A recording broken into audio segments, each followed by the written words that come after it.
I am Agnes, and we are going to talk about defamation law, journalism, and democracy. We live in an age of instantaneous, viral communication. Information, whether true or false, can circle the globe in seconds. In this reality, we must pause, consider the single law that stands at the nexus of individual honor and public knowledge. Defamation law. Defamation is the legal tool intended to protect the most priceless non-monetary assets an individual possesses, their reputation. But when we examine its application, especially concerning we find a complex, often perilous balancing act. Let's begin with the chilling effect on the free press. The most profound impact of defamation law on journalism is what is known as the chilling effect. We rely on the free press to be the watchdog of the society, to hold power accountable, and to pursue the truth without fear or favor.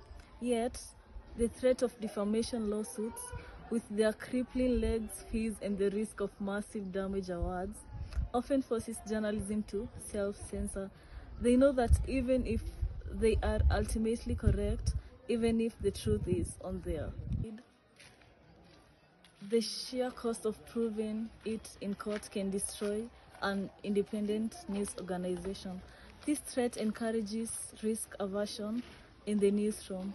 Investigative reporters may pull back from the most critical stories about public figures or corporate wrongdoing, not because the facts are shaky, but because the legal risk is too great. When a story that matters is killed in a newsroom out of fear, democracy is the ultimate casualty. So we're going to talk about the essential function, protecting reputation. But we must also acknowledge the essential, legitimate role of this law. Defamation is not just a tool for the powerful. It is the most fundamental mechanism that says falsehoods have consequences. The purpose of defamation law is to ensure that while the press has freedom, it does not have impunity. It demands accountability. It is the legal incentive for journalists to adhere to the highest ethical standards. Accuracy. It forces every news outlet to meticulously verify every fact, to check and cross-check sources, and to ensure they are clearly distinction between verifiable fact and subjective opinion. The law demands that people you publish, you must be prepared to stand behind your words. Let's also talk about the challenge of responsible communication. The challenge is amplified in the digital age, where every citizen is now a publisher. For journalists and the public alike, defamation law provides a powerful lesson in responsible communication. It underscores the principle that rights and duties are inseparable. The right to speak ends where your responsibility to speak truthfully begins. When a false statement spreads like wildfire online, causing genuine and quantifiable harm to someone's life or livelihood, defamation law provides the victim with a path to justice. It offers remedies, not just financial damages, but often a mandated retraction of apology to help correct the public record and repair a shattered reputation. In conclusion, defamation law is not the enemy of the free press, nor is it the perfect guardian of reputation.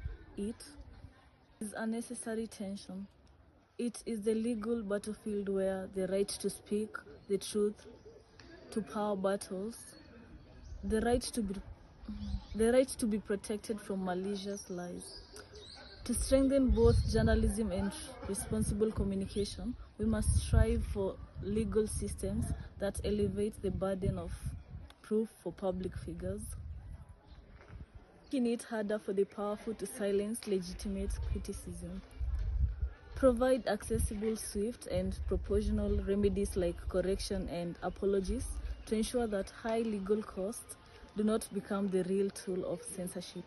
We must protect the free flow of information, but we must never tolerate dissemination of falsehoods. The mark of a healthy democracy is a press that is free to report the truth and a public that is protected when the truth is abused. Thank you.